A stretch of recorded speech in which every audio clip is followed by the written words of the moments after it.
I've been using this table saw for right about 6 months now, and so far it has been a massive improvement over my old table saw. Now this was a prototype model that is pre-production, so some of the really small intricate details on here might actually change before this saw gets out to the public and you can get your hands on it. I received this table saw back around February of March of 2021 as part of testing some of the new products that Ridgid has coming out. And for full transparency, just so we are 100% clear, Ridgid is not paying me anything to make this video. They don't even know I'm making this video, and so everything that I say is 100% my own opinion, and it's not involved with any sponsors, and this is 100% a completely unpaid, unsponsored video. All right, now let's get into the saw. So for starters, this is a 10-inch table saw, meaning that it has a 10-inch blade on it. This table saw takes up about 31.5 inches front to back and about 62.5 inches side to side. This saw sits at about 36.5 inches, measuring from the floor to the top of the table saw surface. However, you can probably see that I added some riser blocks down to the bottom here because I'm 6'4" and a lot of the standard height for tool surfaces is just a little low for me, so I bumped it up by about 2 inches. Speaking of the base, this base is really thick, sturdy tube steel, and it has wheels on one side and a retractable wheel on the other. When this foot lever here is up, it makes it so this wheel can pivot out of the way. However, when you press it down, it will engage the wheel with the ground and allow you to easily move this saw anywhere you need to in your shop. Now that's great, but if you're like me and you work in an apartment garage where the floor is nowhere close to being level, it's kind of frustrating because this saw only has leveling feet on one side. So in order for you to get this table saw perfectly level on your uneven ground, you have to manually shim it. Not the worst thing in the world, but is kind of annoying. Another frustrating thing about this saw is the overall setup. There's a ton of pieces that go into this, and getting all of these wings and everything perfectly level is a bit of a challenge. Now I'm gonna flash to a clip of setting the saw up, and it comes with this metal piece. The problem is there's a lot of play in that gap in the metal piece, so getting all of the rails and everything perfectly aligned to the right height is a bit of a challenge. I always forget to do this. Blow the intro.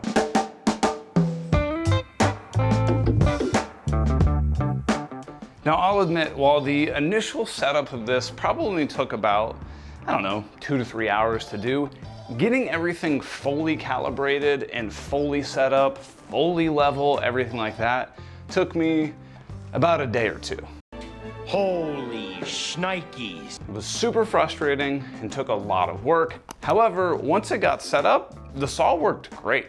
Now really the most critical thing about a table saw is that this cast iron part surrounding the blade is as flat and straight as possible. That is dead on this saw. It's really flat, really smooth, and I have zero complaints about the cast iron portion of the saw. However, there's a spot that I absolutely hate about this thing. And the part that I hate are these cheap stamped steel wings. Now, if you look really closely at them, you can actually see them flex. And if you're working with some heavy materials, it's just kind of annoying to have them move all the time, and it just feels kind of cheap. Now, I have full intentions to replace these with some custom wooden ones of my own, but I just haven't gotten there yet. Oh, and I figured while I'm down here, I might as well point out that it has this really nifty slot where you can store your miter gauge. Now, this is an aftermarket miter gauge. However, the one that came with this is actually pretty decent. So this is the stock miter gauge that came with this saw.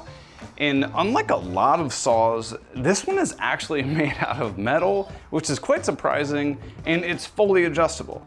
And when I mean fully adjustable, the first thing that it has is if these measurements are off, what you can do is you can flip it over, undo these screws here, and then shift this plate so that you can make sure that when you lock it in at 0 degrees, it's actually perfectly at 0 degrees. And then on the miter bar itself, it has set screws that allow you to adjust how tight or how loose the bar sits in the miter slot. And the other thing that I'm sure a lot of people will be excited about that comes with this saw is this massive, super beefy, super straight fence. Oh, yeah! This fence is super adjustable, so if it's not perfectly parallel with your blade, if it's not perpendicular with the table, super easy to fix. All you have to do is change some of these adjustment screws down here. Now, when this fence is locked in, it is absolutely perfect. I have zero complaints whatsoever about this fence. However, the one problem comes when it's unlocked. Now, the problem comes when I go to move the fence. So I unlock the fence and I move it over, and there's a lot of slop. So this whole unit slides back and forth. And so when you think you have it on a measurement, you lock it down, and sometimes it moves like 1/8 to 1/4 of an inch on the little cursor, and it's really annoying. However, I did find a small workaround that's not perfect, but it kind of makes it work better. So, like I said, when it's locked in, it works totally fine, but when you lift it up, it gets really loose. So what I will do is I'll just lift it up just enough so it's not unlocked, apply a little bit of pressure, and then go to slide it. By doing that, you don't get as much slop and it works a little better. Now, one unique thing about this fence that I personally have never used on a saw, but I've seen a couple others have it, is this auxiliary like flip down wing. So this flips down here and allows you to cut stuff on the opposite side of the blade if you're cutting really thin material so it doesn't get trapped between the fence and the blade. But for me, I have morals, so I cut on the right side of the blade. So the thought of cutting on the left side of the blade is really weird to me, and I'd prefer that this whole thing just flipped on this side of the fence. Now, the total rip capacity on this saw maxes out at right about 30 inches. And I know that a lot of other table saws have 36, 38, and some bigger ones even go up to like 52 or 56 inches. I truly have never needed 30-inch rip capacity, or for that matter, anything bigger than that on my table saw. And while I know it's completely a luxury item to have, I truly think having a track saw is a much safer option than manhandling massive, super heavy sheets of material going through your table saw. So while it's just personal preference, for me, anytime I'm ripping something that's, more than 24 inches or so, I just use my track saw. And one of the other nice features about this over my old table saw is that it has substantially more room between the front of the blade and the back of the table saw surface. And even with the blade fully raised, I can still very easily cut a piece that's about 12 inches wide. Way more than I could have done on my old saw. Now, while we're here, one of the things that I do want to point out are the throat plates. Now, because this isn't some ridiculous shape like my old table saw, it's very easy to take this out and put in a custom throat plate that you make for yourself. So maybe you want a zero clearance insert or perhaps a dado insert. Very easily make one yourself, and all you do is pop it, well, you gotta figure out how to do it first. And all you do is pop it right over and it works flawlessly. And speaking of dado blades, I don't have a stack in right now, this is a regular blade. However, it does have an arbor that is plenty long enough for you to put just about any size dado blades that you want. Really, this maxes out at right about 3/4 of an inch, so it probably wouldn't ever go more than that. But 1/2 inch, 3/8 inch, whatever, you're all good. Now, to be completely honest, if you are using a stack of dado blades in a saw like this, there's truly not enough power to make really large dados. So when I'm doing something like 1/2 inch, 3/4 inch dados, it cuts really slow.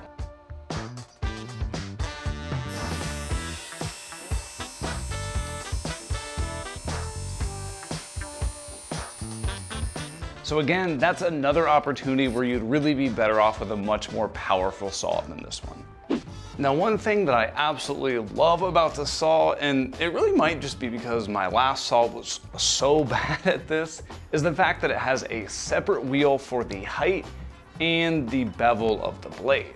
The wheel spins very freely and easily raises and lowers the blade as it should.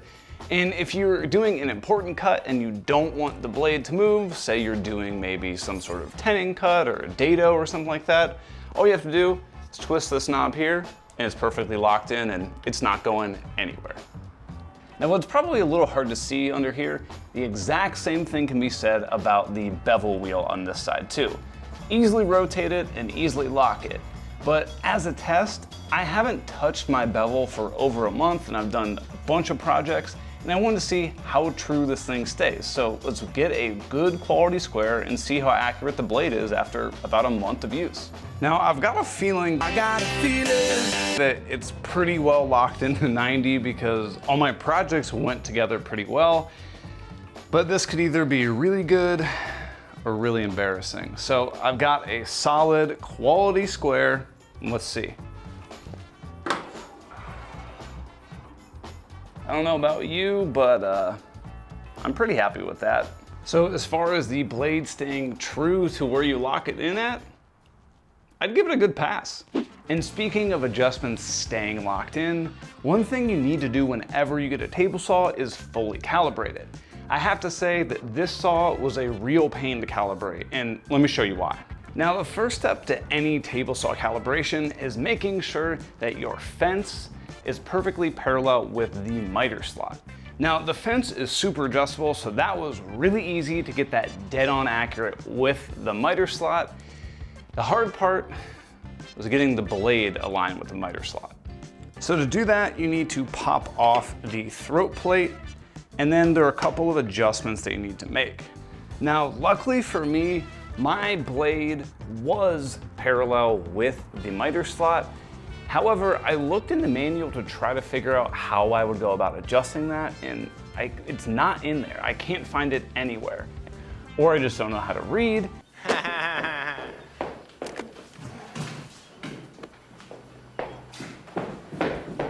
But the idea is that you want to get that blade perfectly parallel to the miter slot, and then the next thing that you need to do is get that riving knife also perfectly parallel to that blade. And that's where I ran into a little bit of an issue with my saw. Now, just for the sake of this video, I went ahead and uncalibrated my riving knife with my blade.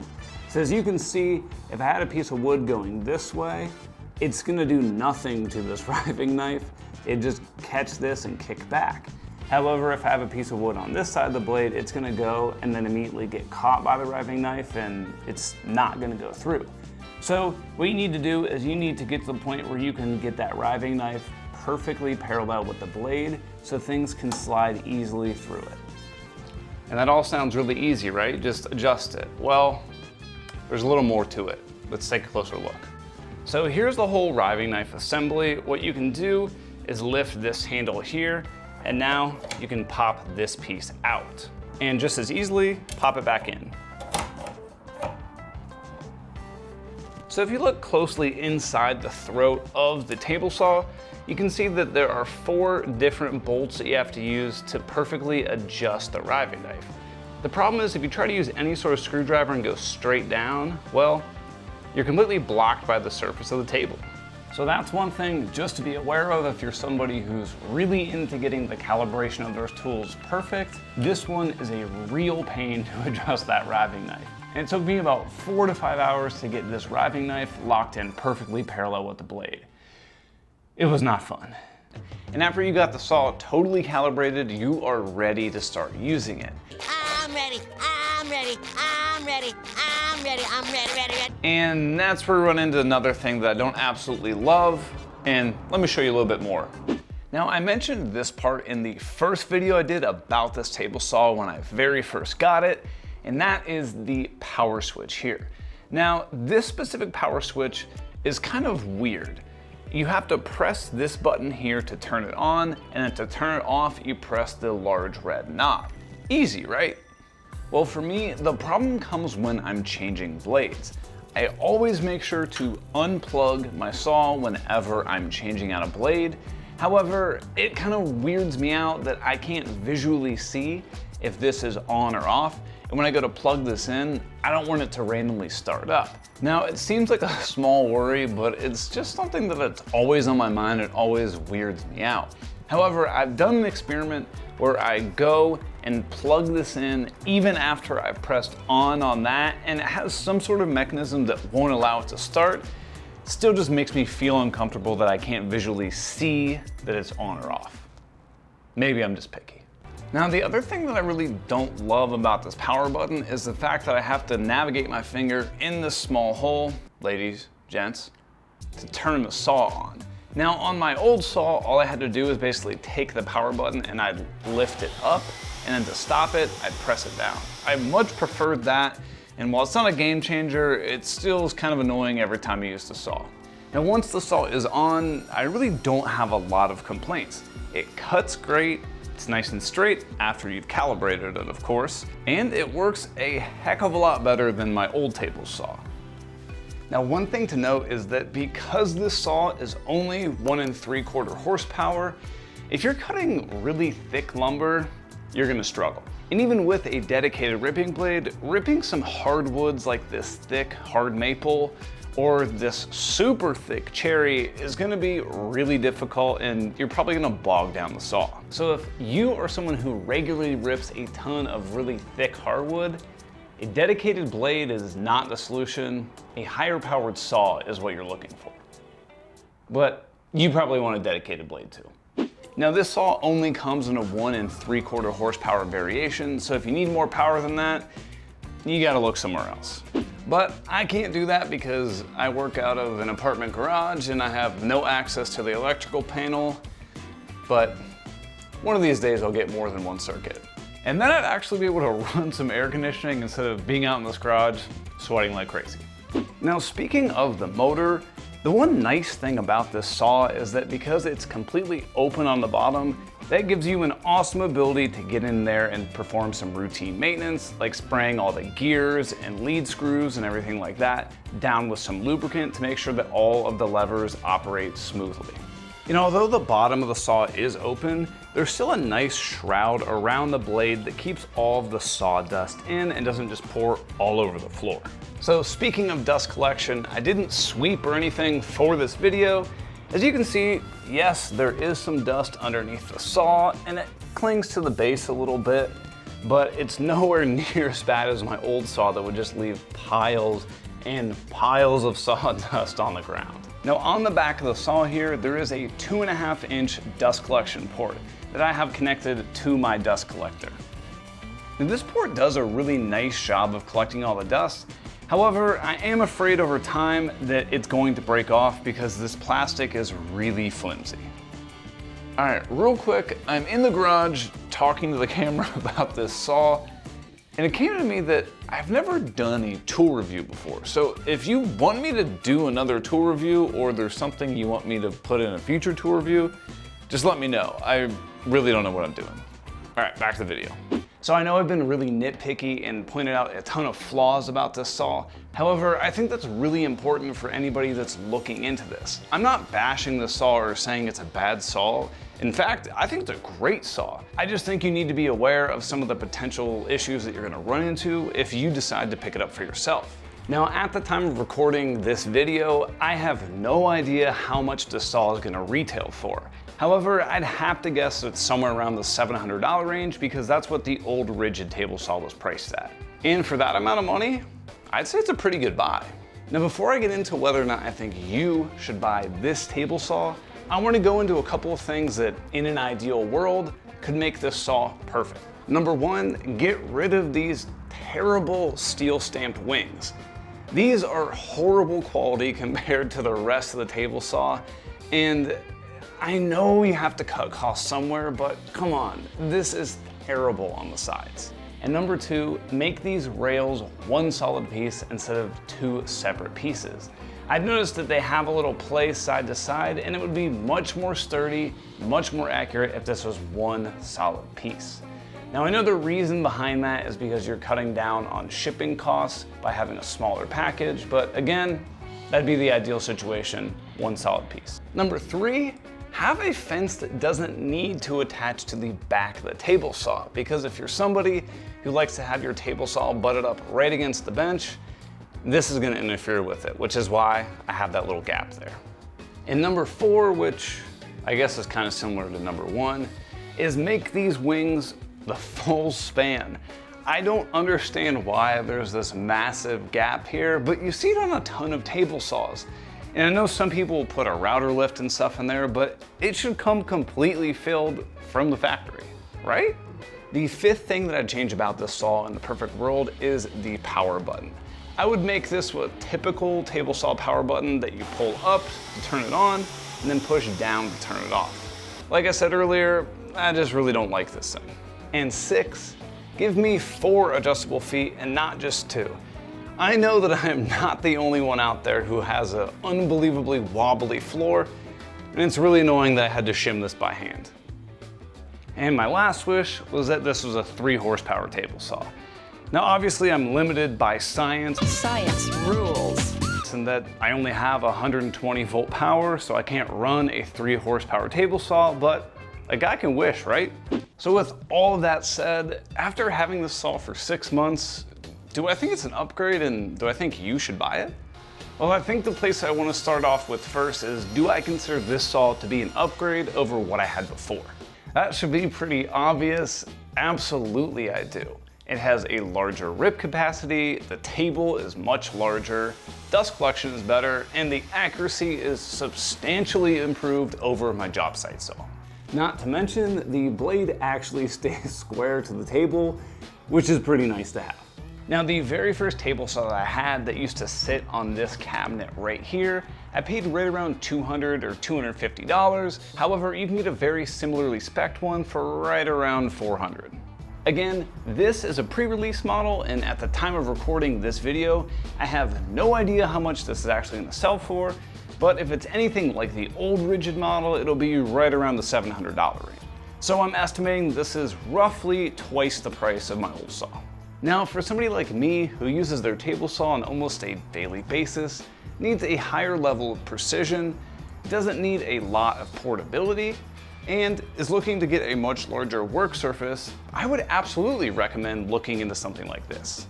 Oh, hold up real quick. If you have a specific question or comment that you want me to answer, comment down below peanuts and then whatever question you have. That way I actually know that you watched the video and you didn't just leave a comment and didn't actually watch it. Eric, shut up. Nobody cares. Anyway, whatever, I'll get back to the video.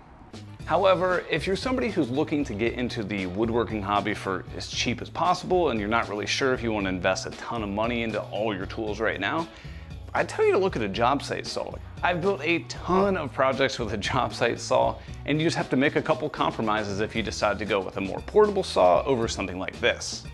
And if you want to learn more about the compromises of having a larger saw versus a job site saw, check out this video that I did here when I first got this saw. That'll give you a little more information. So, should you buy this thing? We're gonna find out the truth right now. If you're somebody who's just getting started in the woodworking hobby, maybe you don't have a lot of money to spend, or a super high level of portability where you're throwing this in the back of a truck every day is at the top of your list, I probably wouldn't get this saw. Instead, I'd probably tell you to direct your attention towards a job site saw. They're substantially more portable, you can easily throw them in the back of a truck or a car, and they cost a lot less money. However, if you're somebody in my situation where maybe you're making your living or trying to make your living doing woodworking, and you don't need a super portable saw, you're looking for a little bit more precision, then yeah, I'd probably tell you to check this one out and see if it meets all the needs that you have. So I hope that helped you decide whether or not this saw is a good fit for you. And wanted to give a huge shout out to all my Patreon supporters who are helping me get one step closer to taking this channel full time. Thanks everybody for checking this out, and I'll see you on the next one.